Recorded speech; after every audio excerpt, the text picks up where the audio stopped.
위기를 맞이해서 그 위기를 어떻게 극복하고 그 위기를 잘 극복해서 이 드라마가 정말 재미있는 드라마가 될 수 있는 그런 시기를 맞이하는 것 같습니다. 우리 성도님들은 지금 어느 정도 시즌 드라마 아니면 영화의 어느 정도 시즌을 맞이하고 계십니까? 또 위기를 맞이하고 계신지 그런 것들도 참 궁금하기도 한 것 같습니다. 나중에 기회가 되면 성도님들 그 시즌, 인생의 시즌을 한번 들어보고 싶어요. 개인적으로는 어떤 시즌이 있었고 이때 이 시즌에서는 어떤 위기가 있었고 그때 그 시즌을 어떻게 하나님 안에서 극복했고 아니면 하나님 뜻과 반대로 나아가서 뭐 여러 가지 겪었던 일들에 대해서 한번 들어보는 시간도 있었으면 좋겠다 싶습니다. 우리 교회적으로 봤을 때는 시즌 1, 지금 우리 헤아린 교회는 시즌 1인 것 같습니다. 그 시즌 1 가운데 가장 큰 위기는 아마 교회 예배 초소가 아니겠습니까? 그 교회 예배 초소를 기도하고 모든 성도님들이 합심해서 기도하고 또 목사님이 그 교회 부지를 찾으러 온 대구 지역을 다 다녔다고 하시더라고요.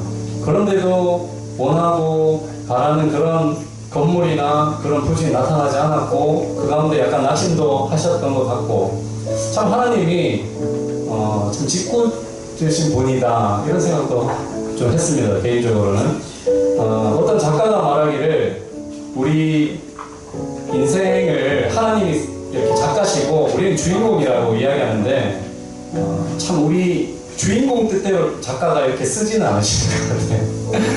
그래서 하나님이 목사님이 이렇게 땅을 보러 다니시고 건물을 보러 다니실 때 하나님이 마음속으로 웃고 계셨는지 몰라요. 아마 목사님이 이렇게 기도하셨을지도 모르겠습니다. 아이고 하나님 저 땅 좋은데 저런 거는 우리한테 안 줍니까? 네? 지나다니다가 아마 수많은 땅들을 보시고 수많은 건물들을 보시면서 아마 그렇게 기도하셨을 것 같아요. 아이고 하나님 참 저런 땅 안 주십니까? 저런 귀한 건물 안 주십니까?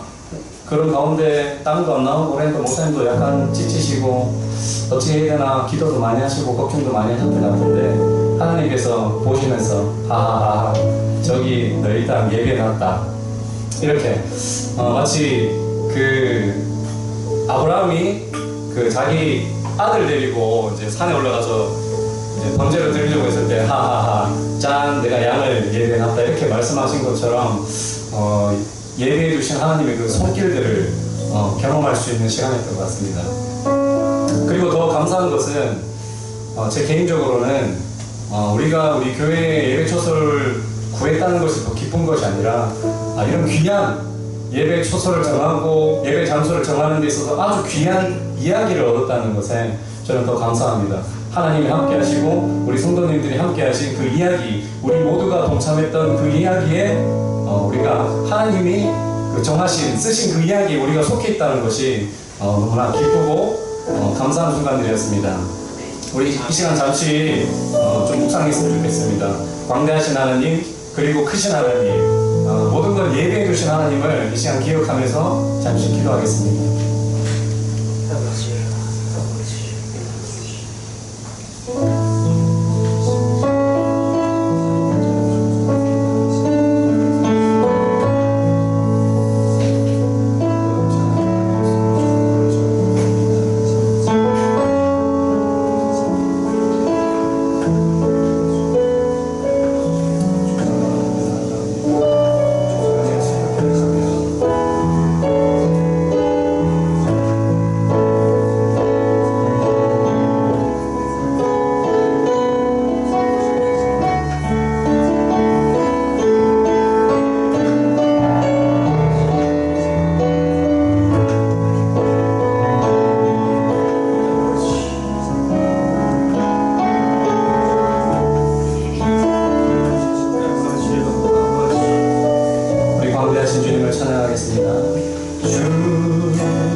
드라마 시즌에 관련해서 우리 교회에 이야기를 했었는데 앞으로도 많은 위기들이 올 것 같습니다.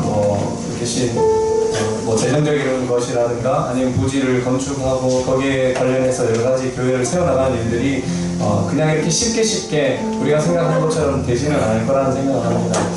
그럴수록 우리가 더 집중해야 될 것은 건축을 어떻게 하고 디자인을 어떻게 하고 의자를 어떻게 하고 이것보다는 하나님 앞에 우리가 예배를 공고히 하고 하나님 앞에 우리가 제단을 올바르게 우리 예배를 올바르게 드리는 것이 더 중요하다는 생각을 했습니다. 우리 찬양하면서 온전히 우리에게 하신 것 그것이 때로는 우리를 거절한 것일지라도 지나고 보면 그 자리에 서보면 하나님께서 완전하셨구나 라는 것을 우리가 알게 되는 것처럼 하나님만 시간 예배하겠다고 고백하며 나가기 소망합니다. 네.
주의 이름이 온 땅에 어찌 그리 아름다운지요.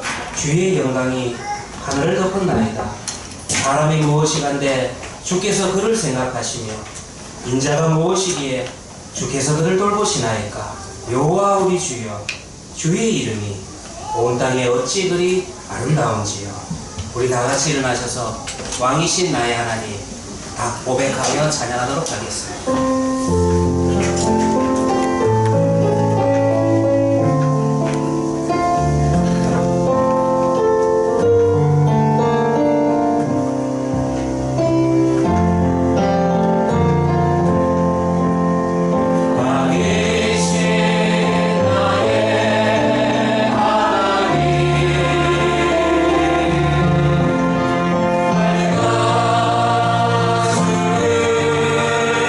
Be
고백하겠습니다. 전능하사 천지를 만드신 하나님 아버지를 내가 믿사오며 그 외아들 우리 주 예수 그리스도를 믿사오니 이는 성령으로 잉태하사 동정녀 마리아에게 나시고 본디오 빌라도에게 고난을 받으사 십자가에 못 박혀 죽으시고 장사한 지 사흘 만에 죽은 자 가운데서 다시 살아나시며 하늘에 오르사 전능하신 하나님 우편에 앉아 계시다가 저리로서 산자와 죽은 자를 심판하러 오시리라. 성령을 믿사오며 거룩한 공예와 성도가 서로 교통하는 것과 죄를 사하여 주시는 것과 몸이 다시 사는 것과 영원히 사는 것을 믿사옵나이다. 아멘. 이 자리에 앉으셔서 찬송가 292장입니다.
김은경 집사님께서 기도하시겠습니다.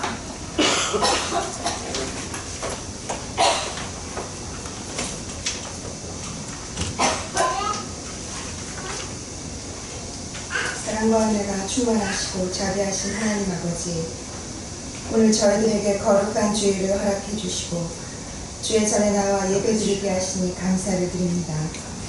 독생자 예수 그리스도를 우리를 위해 이 땅에 보내주셔서 오직 그 은혜로 값없이 구원해 주시고 자녀 삼아 주셨음에 감격하며 감사와 찬양을 드립니다. 저희들은 주님의 은혜가 아니면 잠시도 살아갈 수 없는 인생임을 고백합니다. 돌이켜보건대 저희들이 주님의 사랑 안에 거하면서도 그 사랑을 실천하지 못했고 말씀 안에서 바르게 살지 못했으며 몸과 마음으로 많은 죄를 지었음을 고백하고 회개하오니 이 시간 주님 긍휼을 베푸사 용서하여 주시옵소서.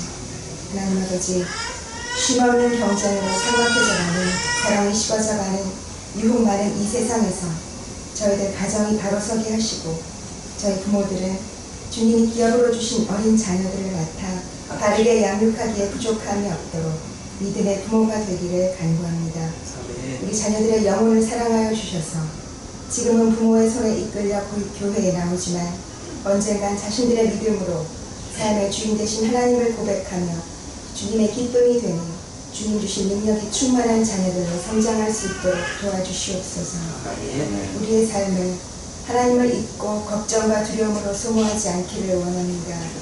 날마다 주님을 의지하고 싸워나가며 이기는 삶을 살게 하여 주시고 세상이 주는 그 많은 것들 중에서 우리가 하나님을 기억하고 예배하는 것보다 더 좋은 것은 없음을 고백하는 저희들의 삶이 되기를 간구합니다.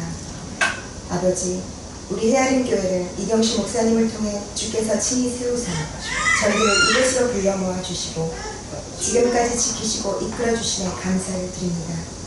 하나님의 계획은 저희와 달라 감히 그 뜻이 어디에 계신지 알 수 없었으나 저희의 필요한 것을 다 아시고 늘 더 좋은 것으로 저희의 필요를 채워주셨던 주님, 교회터를 향한 저희의 간구에 응답하여 주심을 감사합니다. 저희들의 능력으로는 생각할 수도 없었던 곳이었지만 주님께서 놀랍고 선하신 방법으로 예비하여 주신 그 은혜와 사랑을 생각할 때 너무나 가슴 벅찬 감격으로 감사와 찬양을 드립니다. 주님이 주신 아름다운 그 땅에 교회가 완공되어 예배드리는 그날까지 겸손함으로 주님의 인도하심에 따라 잘 준비하게 하시고 무엇보다 이 모든 과정에서 사탄이 틈타 시험되는 일 없도록 주께서 함께하여 주시옵소서. 성령의 뜨거운 역사가 늘 살아 움직이며 생명이 넘치는 헤아림 교회가 되게 하시옵소서. 그리하여 우리 교회가 주님께서 이 땅에 교회를 세우신 뜻에 합당한 교회가 되게 하시고 전도하고 선교하는 일과 어려운 예수를 돌보는 일에 힘쓰는 교회가 되게 하여 주시옵소서. 이 시간 살아계신 하나님의 말씀을 증거하시는 목사님 영육간의 강건함을 더하여 주시고 주님의 진리의 말씀을 전하시기에 부족함 없는 능력을 허락하여 주시옵소서. 주님, 이 시간 저희를 만나 주시사 주님의 음성을 듣게 하시고 은혜의 시간이 되게 하여 주시옵소서. 지금도 묵묵히 헌신하는 교회 학교 교사들을 기억하시고 저들의 수고와 헌신을 통하여 그리고 저희들이 드리는 이 예배를 통하여 주님 홀로 영광 받아 주시옵소서. 날마다 주님 닮아가게 하시고 주님 뜻이 이루어지길 원하오며 우리 주 예수 그리스도의 이름으로 기도드렸습니다. 아멘.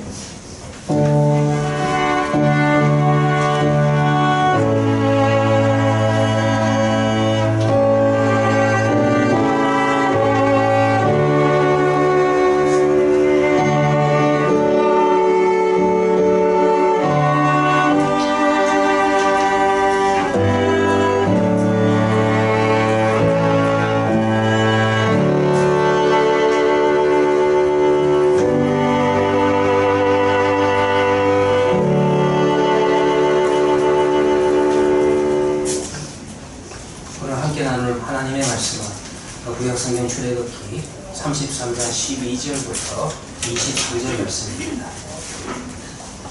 제가 갖고 있는 성경으로 구약성경 134페이지가 되어 있습니다. 구약성경 출애굽기 33장 12절부터 23절 말씀입니다.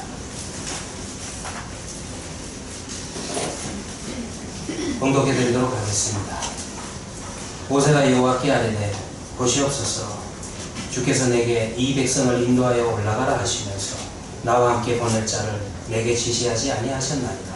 주께서 전에 말씀하시기를 나는 이름으로도 너를 알고 너도 내 앞에 은총을 입었다 하셨사온즉 내가 참으로 주의 목전에 은총을 입었사오면 원하건대 주의 길을 내게 보이사 내게 주를 알리시고 나로 주의 목전에 은총을 입게 하시며 이 족속을 주의 백성으로 여기소서.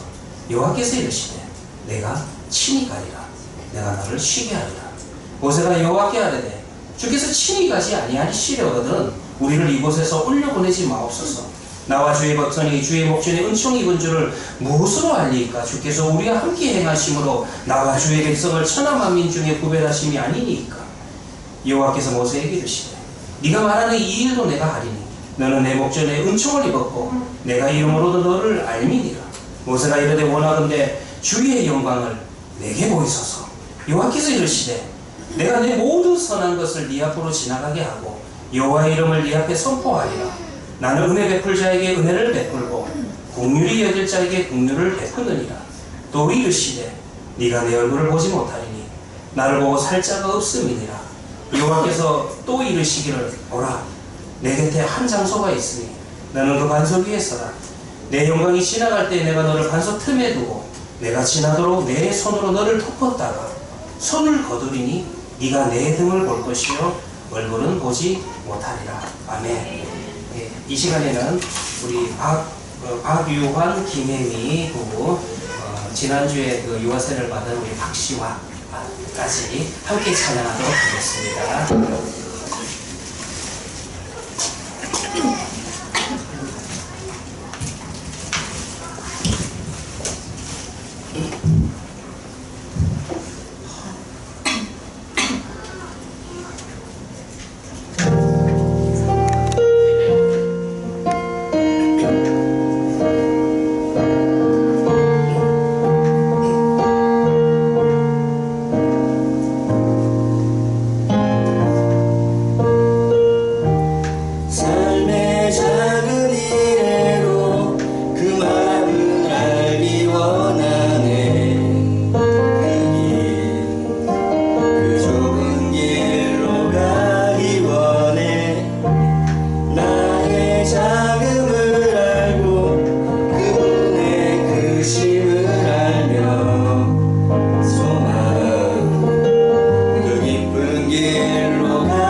감사합니다. 기도하도록 하겠습니다. 하나님 아버지 감사합니다. 하나님 이 가정을 기억하여 주시고 하나님 앞에서 정말 믿음으로 찬양하였습니다. 주여 이 찬양을 받아 주시옵시고 이 찬양의 고백대로 이 가정이 정말로 하나님 앞에서 가정을 세우고 말씀 앞에서 서로를 격려하며 살아갈 수 있는 귀하고 복된 가정 되게 하여 주시옵시고 이 가정에 주신 자녀 외에도 주님께서 축복을 더하여 주시고 지난주에 유아 세례를 받았습니다. 받았던 그 헌신대로 기도하며 말씀으로 양육하는 부모들이 되게 하여 주시옵소서. 하나님 아버지 또 이 시간 우리가 하나님의 말씀 앞에 섭니다. 하나님께서 모세에게 말씀하신 그 말씀이 오늘 나에게 말씀하여 주시옵시고 모세가 만났던 그 하나님을 말씀이신 하나님을 오늘 이 시간 전하는 자나 듣는 자나 동일하게 만나는 은혜를 더하여 주시옵소서. 우리의 구원자 예수님의 이름으로 기도합니다. 아멘. 저는 제 아버님 시대 대중가요를 참 좀 좋아합니다. 그러다 보니까요, 제가 학창시절에 좀 즐겨 들었던 그런 대중가요 중에 하나가 최준 씨가 불렀던 하숙생이라고 하는 대중가요도 제가 참 자주 불렀던 것 같습니다. 인생은 나그네 길 어디로 왔다가 어디로 가느냐 여기까지만 합시다. 참 그때 당시 아무도 모르는 고등학생인데 이걸 제가 고등학교 때 불렀습니다. 고등학생인데 야 제가 그 노래를 얼마나 부르면서 이건 명곡이다 그때 저는 인생에 대해서 깊이 깨달았던 것 같습니다. 그리스도인들 역시 다르지 않습니다. 우리도 이 땅을 살아가지만 이 땅을 살아가는 우리 그리스도인들 역시 나그네요. 이 땅에서 우리는 임시 체류자입니다.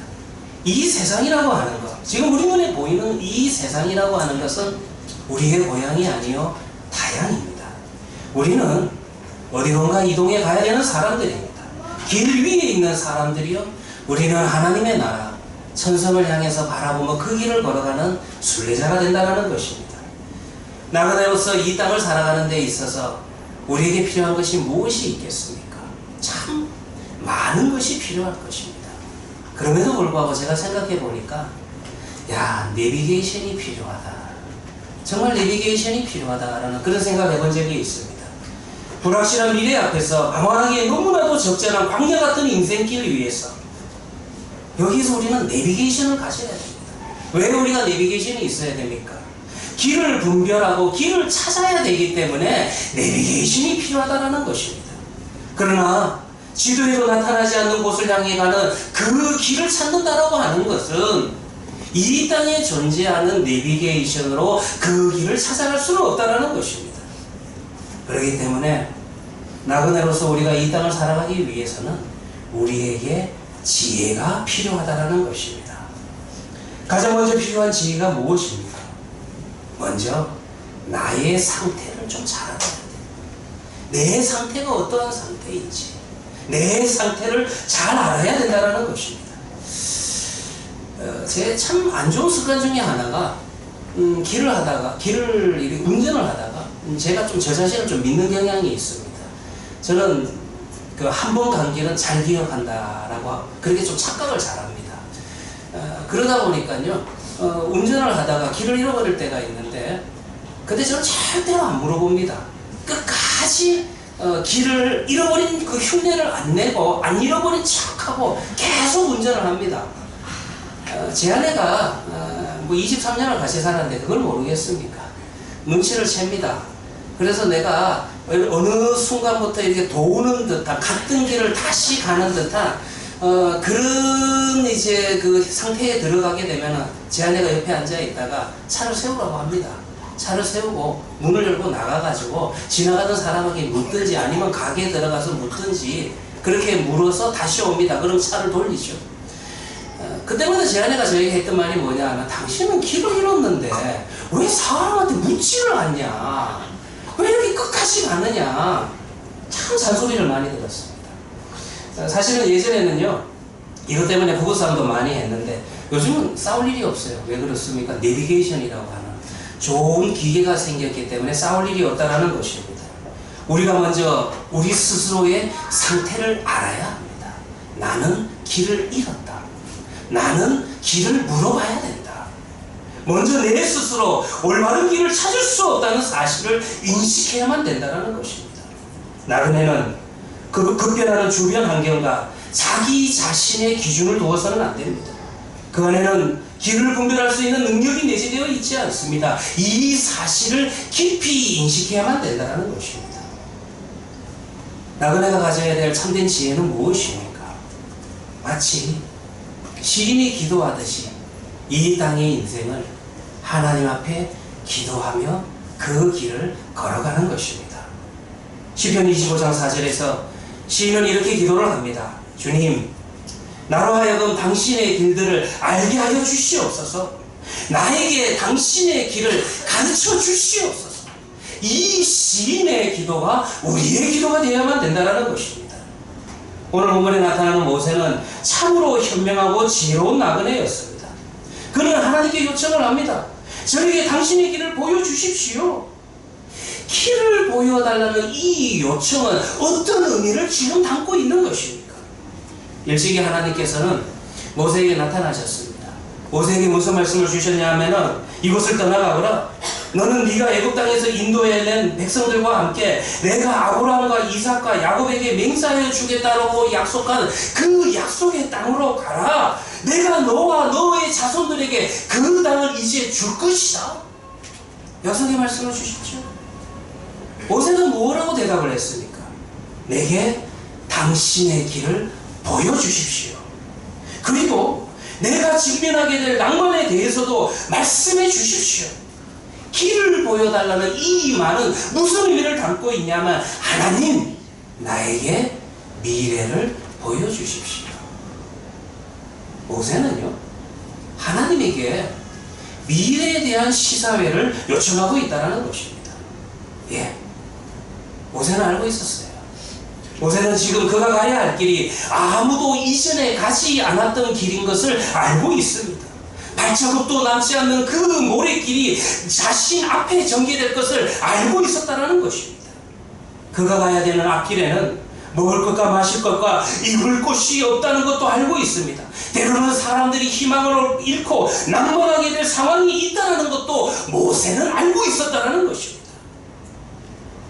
저에게 당신의 길을 보여주십시오. 모세가 기도하는 겁니다. 이에 대한 하나님의 대답은 무엇입니까? 이렇게 대답을 하시죠. 내가 친히 갈 것이다. 이 친히 갈 것이다 라는 것을 우리 한글 성경을 이렇게 번역을 했지만은 원문을 볼 것 같으면은 내 얼굴이 갈 것이다. 이것이 원문의 뜻입니다. 내 얼굴이 갈 것이다. 무슨 말입니까? 이 말은 내 일들을 너에게 보여줄 수는 없다. 그러나 나의 현존이 너와 함께 할 것이다. 미래에 대해서 너에게 보여줄 수는 없다. 그러나 나의 임재가 너와 함께 할 것이다. 내가 할 수 있는 일이 있다면 네가 어디로 가든지 네가 무슨 일을 만나든지 내가 너와 함께 할 것이라는 이 약속을 너에게 지금 주겠다. 지금 이 말이라는 것입니다.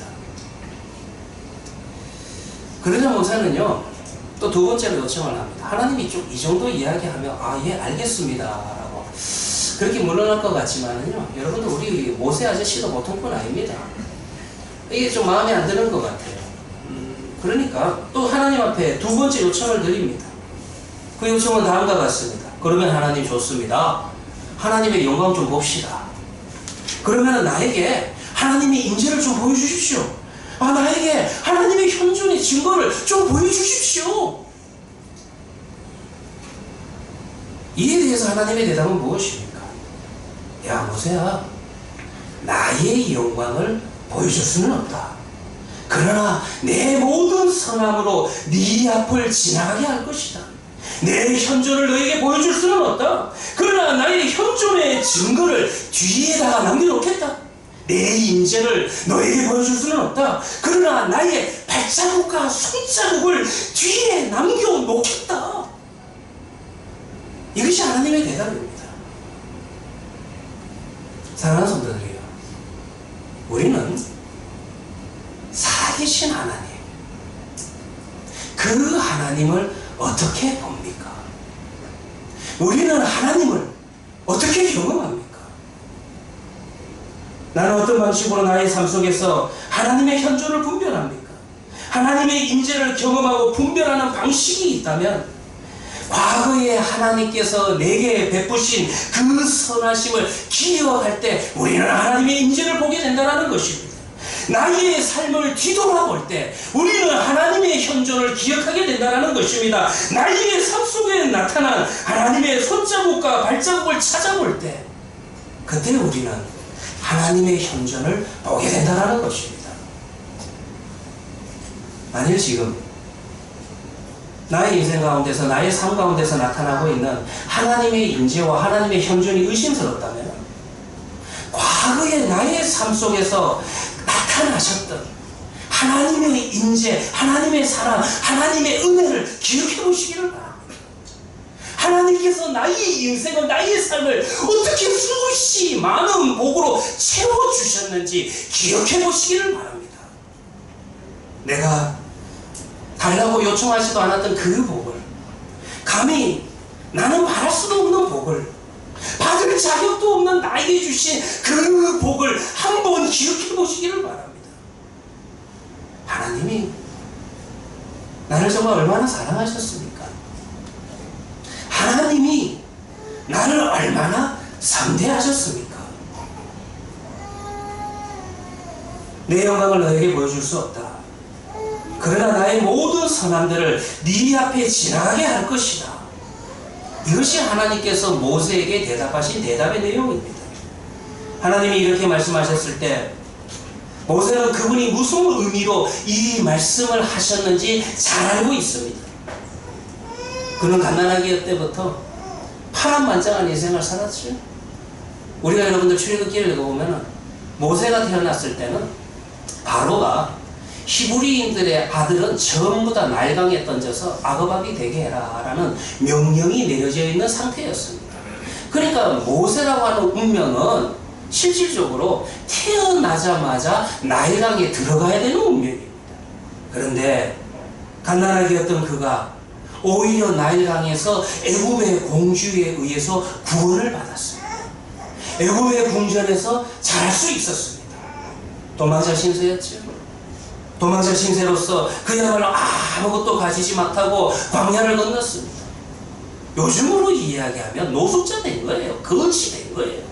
그런데 웬걸 미디안의 제사장을 만나서 거기에서 결혼도 하고 거기에서 그리고 아들도 낳고 거기에서 먹고 살 수 있는 길이 열린 겁니다. 얼마나 여러분들 장인어른 잘 만난 겁니까?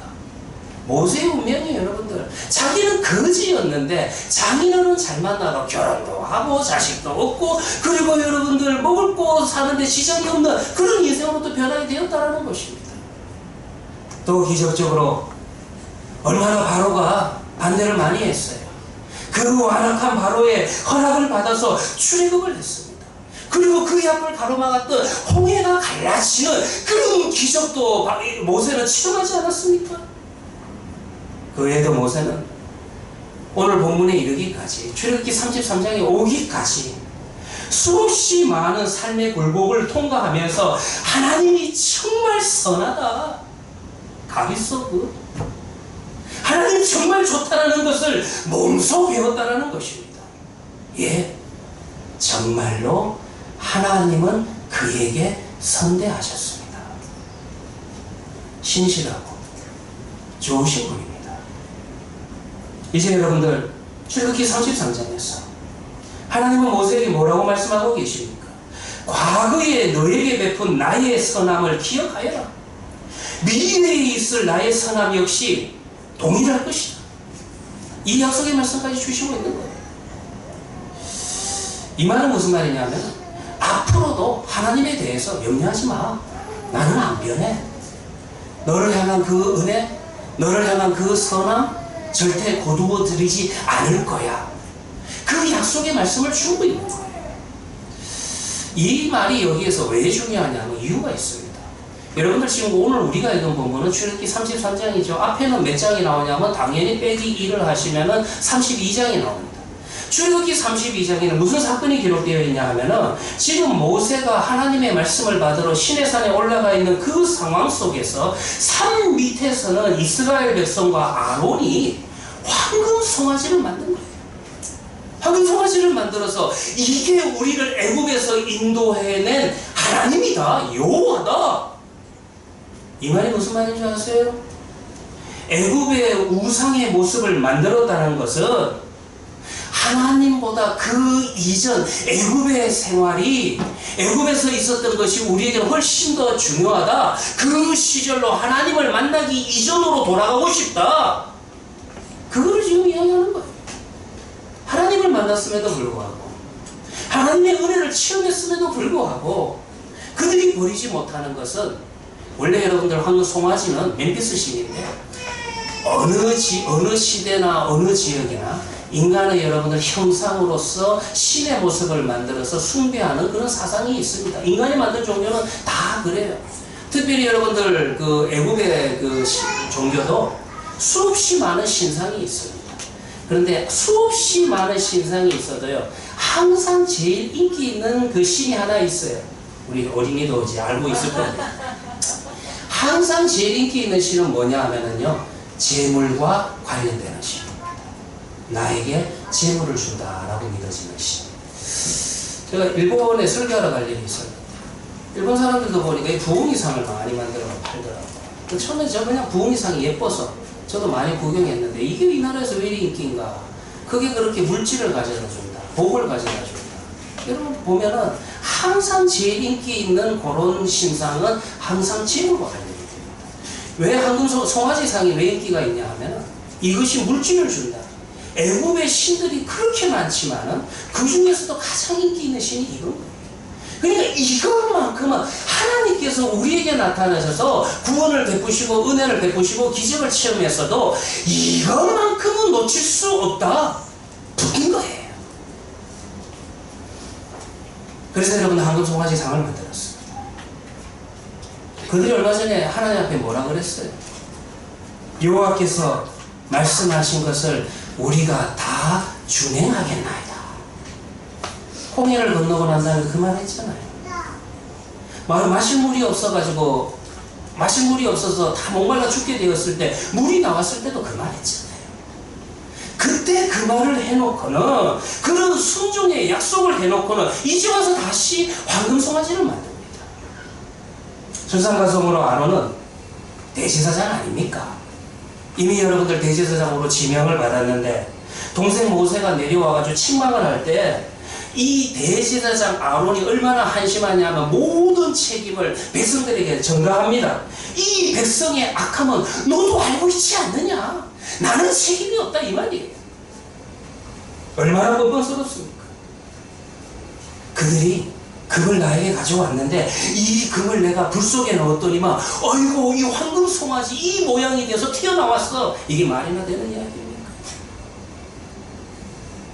이게 여러분들 아론이에요. 이게 여러분들 대제사장 될 사람입니다. 하나님께서 아론을 얼마나 선대하셨습니까? 출애굽을 하기 전에 말에 자신이 없던 모세를 위해서 하나님이 대언자로서 그래도 네 형 아론을 대언자로 세우겠다. 그 말은 그만큼 하나님이 아론도 인정하시고 기회를 주시고 선대하셨다라는 겁니다. 이런 인간들 데리고 뭐 하겠어요? 이쯤 되면은 하나님께서 지금까지 베푸셨던 그 은혜, 그 선대함 다 취소해도 되지요? 그러나 오늘 본문 속에서 하나님의 약속은 뭐냐 하면 앞으로도 하나님의 신실하심은 하나님의 그 선하심은 믿을 수 있다는 것입니다. 하나님은 은혜 안에 들어온 자들에게 주시는 그 은혜를 결코 취소하지 아니하시는 하나님이라는 것입니다. 자, 이쯤 되면 이제 그만 이야기해도 되겠지요. 근데 우리 모세 아저씨 대단하십니다. 세 번째, 그래도 모르겠습니다. 이번에도 모세는요, 하나님 앞에 세 번째 요청을 합니다. 첫 번째 요청은 뭐였습니까? 하나님 앞에 길을 보여달라. 두 번째 요청은 하나님 그러면은 임재, 현존, 영광을 좀 보여달라. 그렇게 이야기하다가 세 번째는 무슨 이야기를 하냐면 그러면 하나님 다 좋습니다. 얼굴 한번 보입시다. 얼굴 보자는 거예요. 이에 대한 하나님의 대답은 분명합니다. 나의 얼굴을 볼 수 없다. 죄인된 인간이 하나님을 보게 되면 죽게 됩니다. 그래서 죄인된 인간은 하나님의 얼굴을 볼 수 없다. 하나님을 만난 첫 번째 경험은 무엇입니까? 하나님을 만나게 되고 하나님으로부터 지혜를 얻게 되면 아하, 나의 상태를 인식하게 된다라고 말씀을 드렸죠. 여러분들이 구약성경 이사야서를 보면 이사야 선지자 역시 하나님을 만났을 때 비슷한 경험을 이야기한 적이 있습니다. 하나님의 옷자락이 그의 곁을 드리우자 그를 소리칩니다. 나에게 화로다. 나는 죽었구나. 나는 부정한 입술을 가진 자니까 이제 이런 모습으로 하나님 앞에 만나면 나는 심판밖에 없다. 그 이야기를 하는 거예요. 베드로 역시 비슷한 경험을 한 적이 있습니다. 베드로 역시 하루 종일 밤새도록 고기를 잡았지만 고기를 못 잡았습니다. 어느 날 어떤 분을 만납니다. 그런데 그분을 통해서 그물이 찢어지도록 고기를 잡게 됩니다. 그 순간 그는 깨달았어요. 아, 지금 내가 만난 분은 사람이 아니라 하나님이구나. 하나님을 만났다라고 하나님을 경험하게 된 그 순간 그 역시 예수님을 향해서 뭐라고 고백을 하냐면 주여 떠나시옵소서 나는 죄인입니다. 그렇게 고백하지 않았습니까? 이전과 같은 이야기를 듣고 있노라면 우리는 동일한 경험이 진술되고 있는 것을 알 수가 있습니다. 인간은 우리 현재의 모습을 가지고는 하나님 앞에 접근할 수 없습니다. 하나님 앞에 가까이 갈 수 없는 그 경험을 이야기하고 있다는 것입니다. 오히려 하나님께서 우리 인생 속으로 들어오시고 오히려 하나님께서 우리를 찾아오시면 사람들은 그 순간에 내가 누구인지를 깨닫게 된다는 것입니다. 내가 어떤 존재인지를 인식하게 된다는 것입니다. 사람은요, 현재의 모습으로는 하나님 앞에 설 수 없는 존재입니다. 사람은요, 하나님을 보면 죽을 수밖에 없는 존재라는 것입니다.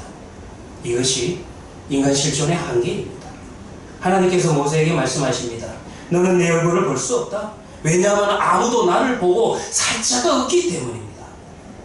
그런데요, 하나님은 여기에서 모세에게 한 가지를 더 약속하십니다. 21절부터 23절의 내용인데 제가 한번 다시 말씀드리면은 내게 가까이 한 곳이 있다. 너는 그곳 한 바위 위에 서 있어라. 내 영광이 지나갈 때 내가 너를 바위 틈 속에 넣었다가 다시 지나갈 때까지 내 손으로 너를 가리울 것이다. 그 다음에 내가 손을 떼면 너는 내 등을 볼 것이다. 그러나 내 얼굴은 보지 못할 것이다. 너는 내 등을 볼 것이다. 그러나 내 얼굴은 보지 못할 것이다. 이걸 바꿔서 말하면은 너는 오직 뒤에서 나를 볼 것이다. 너는 정면에서 나를 볼 수는 없다. 하나님이 왜 이렇게 하시는 걸까요?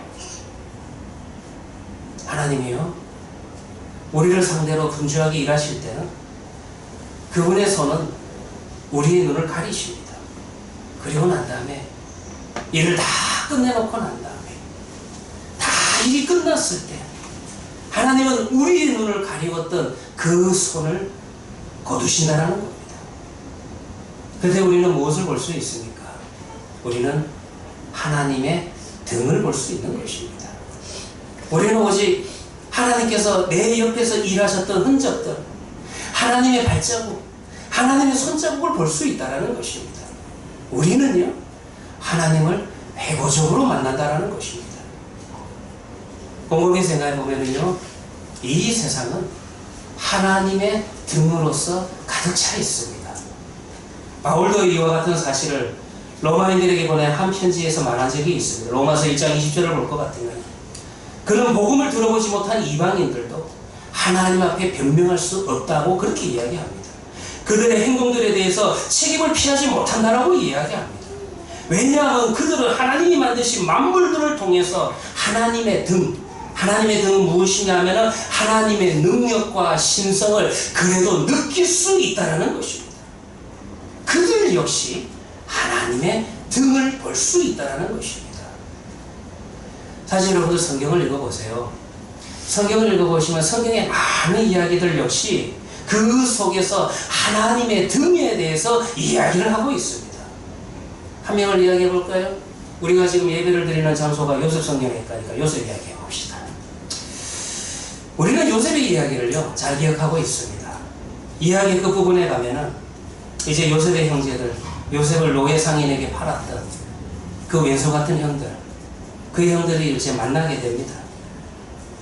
자기의 그 말 한마디에 형들을 다 죽일 수 있어요. 왜냐하면 본인은 지금 애국의 국무총리 2인자가 됐습니다. 그리고 형들은 지금 애국의 양식을 빌리기 위해서 왔습니다. 그 자리에서 만난 거예요. 요셉의 형제들이 요셉을 알아봅니다. 과거에 자신들이 저질렀던 그 행동이 생각이 나겠죠. 자신들이 저질렀던 잘못을 용서해달라고 그렇게 빕니다. 이에 대해서 요셉이 뭐라고 대답을 합니까? 나는 형님들을 용서합니다. 이게 어떻게 가능할까요? 그래도 성경에 나오는 믿음의 조상이니까, 믿음 좋은 사람이니까 가능하다. 저는 그래 보지 않습니다. 그도 우리와 성정이 같은 사람입니다. 요셉이 정말 성품이 천사 같아서 형님들을 용서하게 된 걸까요? 총리가 되면은 그 높은 자리에 서면은 과거의 아픔과 상처가 자동으로 다 치유가 되는 걸까요? 요셉의 장남의 이름이 므낫세입니다. 이 므낫세라고 하는 이름의 뜻이 하나님이 나로 나의 모든 고난과 나의 아비의 온 집의 일을 잊어버리게 하셨다. 므낫세, 잊어버리게 되다. 아들의 이름을 이렇게 지은 의미는 잊어버릴 수가 없는 거예요. 잊어버릴 수 없는 치유되지 않는 상처를 어떻게하든지 잊어버리고 싶은 몸부림 속에서 아들이 태어났을 때 그 기쁨을 잊어버리게 되다. 므낫세. 그렇게 이름 지은 거 아니에요? 그러나 요셉이 겪었던 그 괴로운 삶, 육시적이고도 정신적인 고통, 배신감, 부모에 대한 그리움은 여러분들 이 성품을 바꾸는 내적 치유라고 부르는 이런 훈련이 치유될 수 있게 하는 게 아닙니다. 오히려 여러분들 성공과 권력을 지게 되면 치유가 될까요? 아마 그 힘을 가지고 복수를 하게 될 겁니다. 요셉은 그 순간 뭘 본 거예요? 하나님을 만난 거예요. 하나님이 내 인생에 들어오셔서 일하셨던 그 하나님의 등을 보게 되었다는 것입니다. 요셉은 그 순간에 하나님의 등에 대해서 이야기를 합니다. 형제들에게 이렇게 이야기를 하죠. 당신들은 나를 해치려고 계획했지만 하나님은 그것을 선한 것으로 바꾸셨습니다. 수많은 사람들을 살리기 위해서 그렇게 하신 겁니다. 그 순간 하나님의 등을 본 요셉의 고백이에요. 성경을 그대로 한번 읽어보겠습니다. 그의 말을 직접 들어봅시다. 당신들이 나를 이곳에 팔았으므로 근심하지 마소서, 한탄하지 마소서. 하나님이 생명을 구원하시려고 나를 당신들 앞서 보내셨나이다.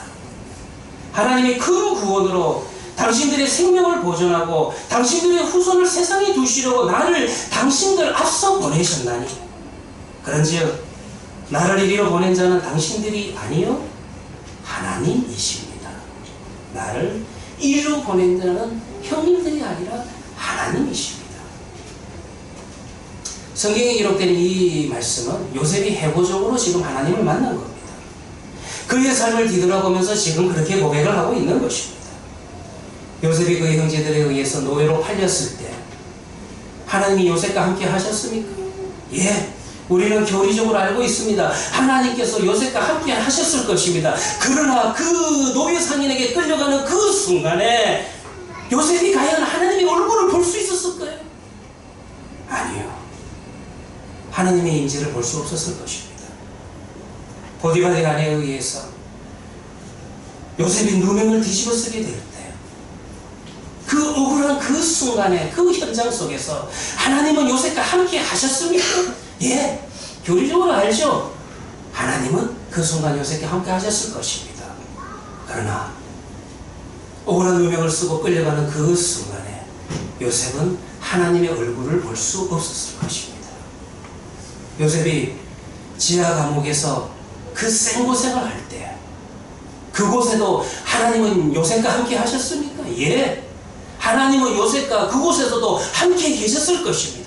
그러나 그 지하 감옥 속에서 요셉이 하나님의 얼굴을 볼 수 있었습니까?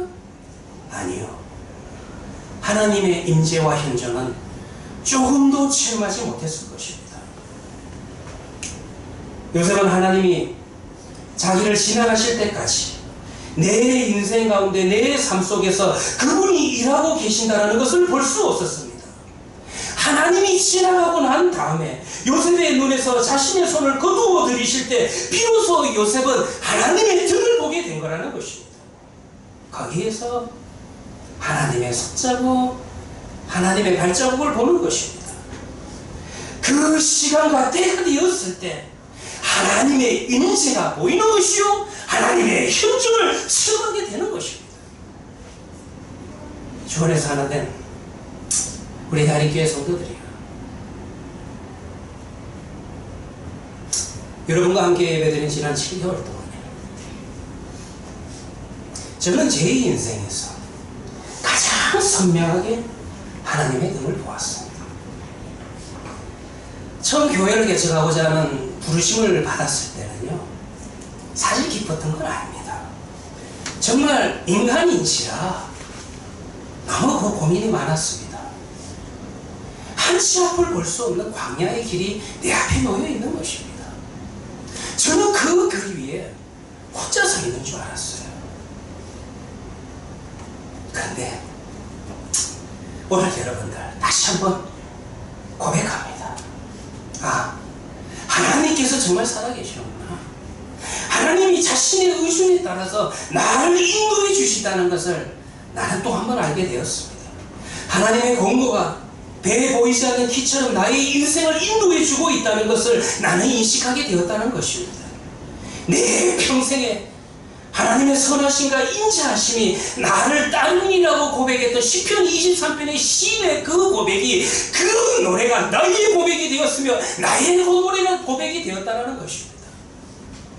우리는 우리의 인생 여정을 뒤돌아보면서 하나님이 우리의 삶 속에서 일하고 계셨음을 보지 못했던 자신을 생각해보면 그 순간 오히려 저는 지금 이 순간 솔직하게 얼마나 아쉬운지, 얼마나 하나님께서 내가 부끄러운지 깨닫게 된다는 것입니다.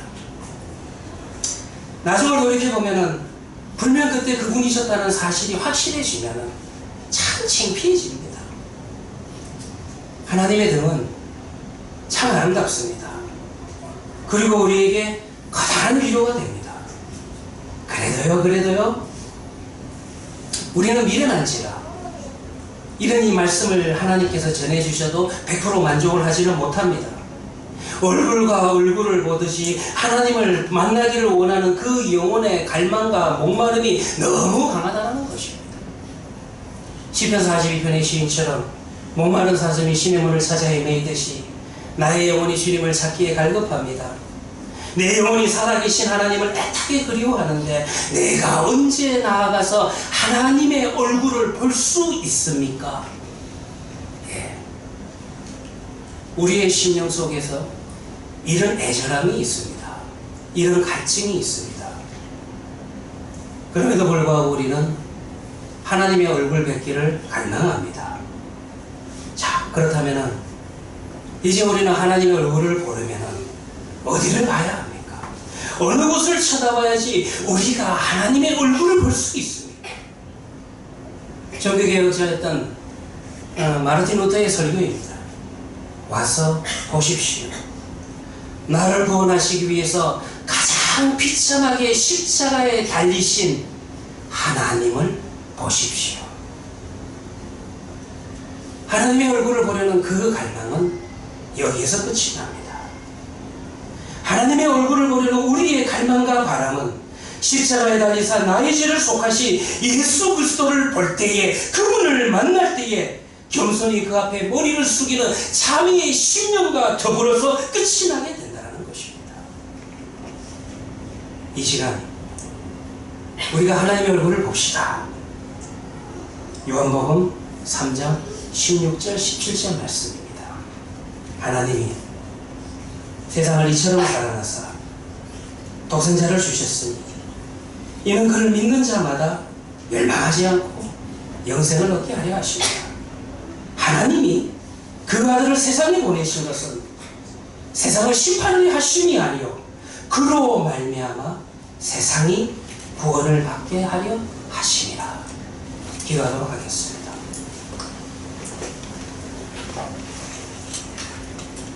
하나님, 당신의 얼굴을 봅니다. 예, 하나님의 은혜에 감사합니다. 하나님을 알게 하심에 감사합니다. 이 세상은 하나님의 창조물이고 하나님의 뜻을 이루는 곳입니다. 이곳에서 우리는 하나님의 인재와 현존을 체험하고 발자국과 손자국을 봅니다. 이곳에서 우리는 치유하시고 온전케 하시는 하나님의 등을 봅니다. 하나님을 자랑케 하는 자리요, 하나님의 얼굴 앞에 서게 하는 과정인 것을 믿습니다. 우리는 하나님의 아들이요 하나님의 딸입니다. 힘을 다해 우리의 인생과 현실을 바치는 자가 되게 하여 주시옵소서. 감사합니다. 예수님의 이름으로 기도합니다. 찬송가 288장입니다. 찬송가 288장입니다.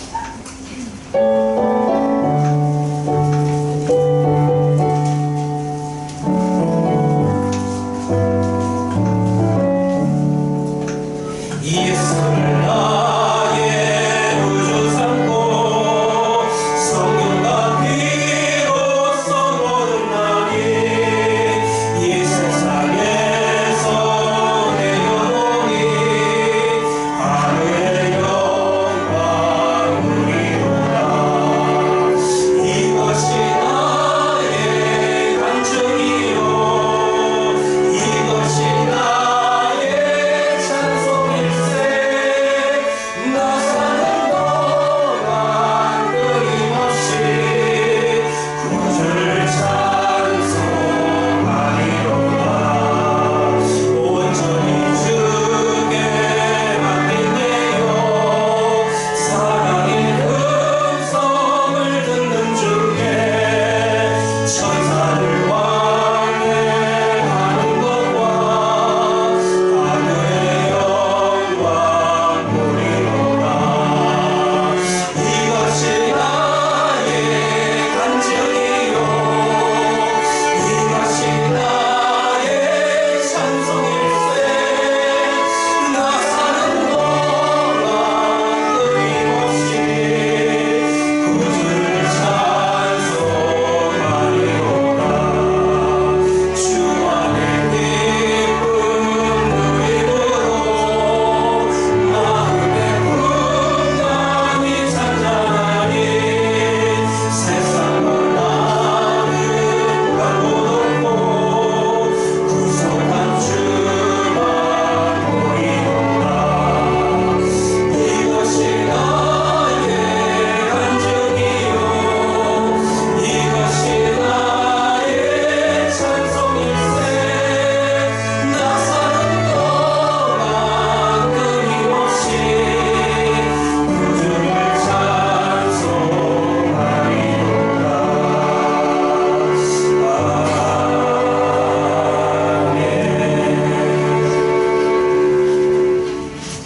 예수를 나의 구주 삼고 성령과 피로써 거듭나니 내 영혼은 하늘의 영광 보리로다.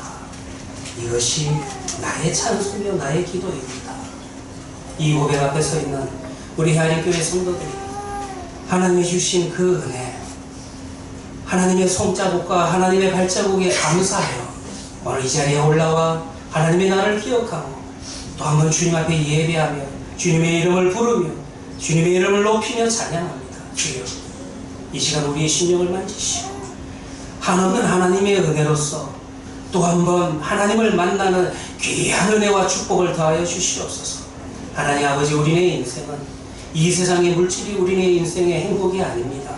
하나님, 우리네 인생은 이 세상의 재물이 우리 인생을 만들어가는 것이 아닙니다. 이것을 알고 이것을 고백하는 자들이 하나님 앞에서 이 땅에 얻은 물질로서 하나님 앞에 드립니다. 이 물질이 쓰이는 곳곳마다 하나님의 은혜만이 나타나게 하시고 주의 교회가 든든히 서가게 하시고 주의 말씀만이 선포되며 주의 은혜가 이름만이 높아지는 그와 같은 은혜를 더하여 주시옵소서. 이제는 우리 주 예수 그리스도의 은혜와 무한하신 하나님의 사랑과 성령의 감동하심이 주의 인재와 현장을 붙들고 하나님의 선대하신 그 은혜를 기억하며 살아가는 하나님교회 성도들의 머리 위와 그들의 가정과 그들의 모든 일터 위에 지금부터 영원까지 함께 있을지어다. 아멘.